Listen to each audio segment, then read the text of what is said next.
झुकेगी झुकेगी। आज से इसका नाम क्या है? जोर से बोलो, क्या नाम है? टिल्लू टिल्लू टिल्लू टिल्लू टिल्लू टिल्लू, आरएसएस का टिल्लू। अरे बाबा, आज से पूरे शहर में जहां भी जा रहा मुसलमान क्या बोलना? टिल्लू टिल्लू टिल्लू टिल्लू। आप और आपके परिवार के बारे में कितने गंदे गंदे बातें बोलते हो। वो राजा सिंह के खिलाफ आप चुनाव क्यों नहीं लड़ रहे भाई? आपको हिम्मत है मक्का मस्जिद में कुरान उठा के सर पे लगा के मेरे घर पे। इनका नाम है आरएसएस अन्ना। ये आरएसएस से अपनी जिंदगी शुरू किए और इसी में उसकी जिंदगी, सियासी जिंदगी का उनका खत्म करेंगे। उन आरएसएस को छोड़ने वाले नहीं हैं।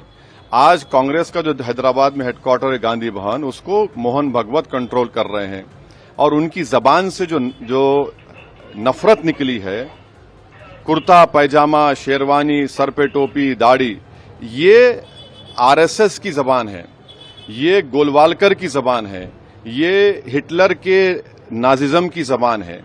सलाउद्दीन ओवैसी जी असदुद्दीन ओवैसी को लंदन भेजा के बारिस्टर पढ़वाए, तो ये बारिस्टर बन के माइनॉरिटी लोगों का हिफाजत करे, उनके हक के लिए सेशन कोर्ट से लेकर सुप्रीम कोर्ट तक उनका आवाज उठाए। इसीलिए सलाउद्दीन ओवैसी जी इनको बारिस्टर पढ़ाए। इन एक केस में अंदर गए तो इनका वकील कौन है, इनको बेल दिलाए से वाले कौन है? दुब्बा का एमएलए रघुनंदन राव। रघुनंदन राव कौन है? बीजेपी का एमएलए। बारिस्टर खुद का केस खुद का वकालत कर सकते हैं। बारिस्टर नहीं, आम आदमी भी खुद का वकालत कर ले सकते, कोई वकील को रखने का जरूरी नहीं है। जब असदुद्दीन ओवैसी का भारतीय जनता पार्टी एमएलए दुब्बा का रघुनंदन राव इनका वकालत लेकर इनको बेल दिलवाया संगारेड्डी कोर्ट में, वो असदुद्दीन ओवैसी मुझे इल्जाम लगा रहे अब आरएसएस के। अरे भाई, शेरवानी के ऊपर पैजामा है बोल के मैं समझा, शेरवानी के नीचे खाकी निक्कर है आपके ने। बार बार मेरे बारे में आप कह रहे। मैं सीधा सीधा एक सवाल पूछना चाहता हूं असदुद्दीन ओवैसी से, एमआईएम किसका पार्टी है? कासिम रिजवी का। कासिम रिजवी कौन है? रजाकर है। किसका? निजाम नवाब का सेनापति। वो रजाकर, वो कासिम रिजवी का पार्टी है। आज के तारीख में आपको कासिम रिजवी बोल के बुला सकता हूं क्या? कासिम रिजवी का है एमआईएम पार्टी। दारुसलाम जो जागीर है, जायदाद है, कासिम रिजवी का जायदाद है, वो आपको तो पता है ना। वो पार्टी का अध्यक्ष है। तो कल से मैं असदुद्दीन ओवैसी को नाम से नहीं बुलाता हूं, कासिम रिजवी बोल के मैं बुलाता हूं। तो मेरे बारे में अगर सचमुच आप जो बोल रहे वो बात सही हुआ तो सीधा सीधा जाके वही केंद्र सरकार में मैं मंत्री बनता था। 20 साल से कभी मैं वो पार्टी से काम किए क्या? आपके वकील कौन है? बस इतना जवाब दो। रघुनंदन राव आपको बेल दिलवाया नहीं दिलवाया? रघुनंदन राव बीजेपी का एमएलए है या नहीं है? गोशा महल के राजा सिंह के खिलाफ आप क्यों नहीं लड़ रहे? मेरा ये 2 सवालों को आप जवाब दो, बात की बात दूसरे बात करेंगे। और पहला जो माइनॉरिटीज पर हमला होता उनके कपड़ों पे होता, हेट स्पीच के जरिए। दूसरा फिर उनके जिस्म पे हमला होता है। तो ये उनकी निशानी है, ये इनकी पहचान है। तो ये आरएसएस का आदमी था, आरएसएस का आदमी रहेगा और ये नफरत करता है। मैं पहले भी कहा हूं कि नफरत करता है। जिसके चेहरे पे दाढ़ी है, सर पे टोपी है, तो उनको खुल के बोलना चाहिए कि हमको कुर्ता पैजामा शेरवानी पहनना वोट नहीं चाहिए। अरे तुम आरएसएस से आए और तुम शेरवानी की बात कर रहे। इंदिरा गांधी हमारे पार्टी हेडक्वार्टर्स को आई थी शिवशंकर साहब के बाई इलेक्शन में। जब शेरवानी से आके मदद पूछे, तुम्हारा न्यूक्लियर डील हुआ तो तुम शेरवानी, तुम्हारा दाढ़ी रखने वाला तुम्हारा साथ दिया। आज हमको आप रजाकारों से जोड़ रहे हैं। अरे तुमको तारीख नहीं मालूम, तुम कमजोर है हिस्ट्री में, पढ़ो कभी।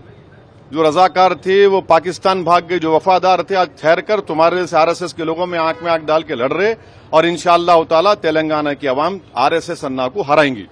और तीसरी बात ये भी, हाँ, यहां पर मैं सवाल करना चाह रहा हूं। अकबरुद्दीन ओवैसी, असदुद्दीन ओवैसी मुझे बोल रहे अब संघ परिवार के है नहीं है, भाग्यलक्ष्मी मंदिर में आ जाओ, भाग्यलक्ष्मी मंदिर में अब बयान दे दो। भाई मैं तो हिंदू हूं, मैं भाग्य लक्ष्मी मंदिर को मानता हूं, मैं इससे पहले भी गया, आगे भी जाऊंगा। मगर आप कब भाग्य लक्ष्मी मंदिर को मानने में लग गए? योगी आदित्यनाथ दास और अमित शाह वहां पर दर्शन करने के बाद आप भी यकीन करना शुरू कर दिए क्या? बुलाना था जहांगीर पीरला दरगाह में, बुलाना था दिल्ली में निजाम के जो दरगाह है, दरगाह में आओ, दरगाह में उठाओ बोल के कुछ बोलना था। अब दरगाह में नहीं बुला रहे, भाग्य लक्ष्मी मंदिर में मुझे बुला रहे। मेरे कोई एतराज नहीं वहां पर आने के लिए। उसके साथ साथ और एक सवाल मैं पूछना चाहता हूं आपसे। योगी आदित्यनाथ दास और अमित शाह के कास पट्टा, उसके दिमाग, उन लोगों के दिमाग में, दिल में जो है वही काम करते। बीजेपी का एमएलए, सीनियर नेता, उसका नाम नहीं लेता हूं क्योंकि ठीक नहीं रहता, कितने बार आपके घर में, शास्त्रीपुरम आपके महल में दावत दिए। कर्नाटका चुनाव में आपके ही गाड़ी में वो कर्नाटका चुनाव बीजेपी का काम किए उन्होंने। ये सच है नहीं है? मैं वही भाग्य लक्ष्मी मंदिर में गीता मैं उठा के मेरे सर पे लगा के मैं जो बोल रहे आप, मैं कसम खाता हूं, आपको हिम्मत है मक्का मस्जिद में कुरान उठा के सर पे लगा के मेरे घर पे अमित शाह और योगी का खास आदमी बीजेपी एमपी मेरे घर पे नहीं आया, मैं दावत नहीं दिया बोल के आप मक्का में कुरान उठा के आप बोलने का तैयार है क्या? ये बात छोड़ो भाई। आपके हैदराबाद अतराफ में 7 असेंबली है, 7 में से गोशा महल भी एक है। गोशा महल में आपका दारुसलाम हेडक्वार्टर है, एमआईएम का हेडक्वार्टर है। आप वहां से चुनाव क्यों नहीं लड़ रहे? वहां का एमएलए राजा सिंह से क्या दोस्ती है आपका? मैं सीधा जवाब मांग रहा हूं असदुद्दीन ओवैसी से। जहां पर अजहरुद्दीन साहब जुबली हिल से चुनाव लड़ रहे, एक माइनॉरिटी को जिता के हिंदुस्तान का शान, हिंदुस्तान का निशान अजहरुद्दीन को हम एमएलए बनवा के आगे सरकार में उनको अच्छा पोजीशन देने के लिए, एक माइनॉरिटी नेता बनाने के लिए हम लोग कोशिश किए, तो उनके खिलाफ और एक माइनॉरिटी को चुनाव में लड़वा के आप उनको हराने के लिए कोशिश कर रहे।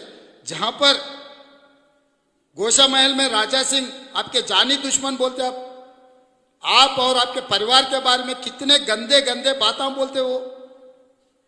वो राजा सिंह के खिलाफ आप चुनाव क्यों नहीं लड़ रहे भाई? आप और आपका भाई कोई ना कोई लड़ो, और तीसरा भाई भी है, तीसरा भाई को वहां से चुनाव लड़वा दो। वो तीसरे तो काली है ना, तीसरे से राजा सिंह के खिलाफ चुनाव लड़ाओ।